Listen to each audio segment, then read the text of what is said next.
পৃথিবীতে টাকাই সব।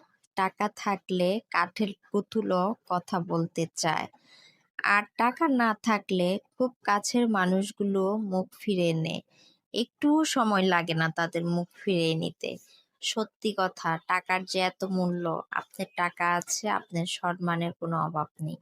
আর যখন আপনার টাকা থাকবে না, আপনি একটু ক্রাইসিসে পড়বেন, তখন আপনার পরিচিত মুখগুলো আপনার কাছ থেকে কিভাবে মুখ ফিরিয়ে নিবে আপনি বুঝতেই পারবেন না। তখন চিনতে পারবেন আসল মানুষ কে, কোনটা আমাদের বাস্তব আর কোনটা অবাস্তব।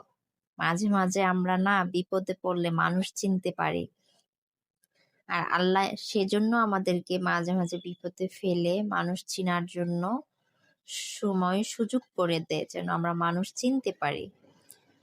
তো হ্যালো এভরিওয়ান, ছোট একটি ব্লগ শেয়ার করলাম আপনাদের সাথে। জানি না আপনাদের কার কেমন লেগেছে। যদি ভালো লেগে থাকে অবশ্যই আমাকে সাপোর্ট করবেন, তাহলে নিত্য নতুন ব্লগ নিয়ে আমি আবার আসবো। আল্লাহ হাফেজ, আসসালামু আলাইকুম।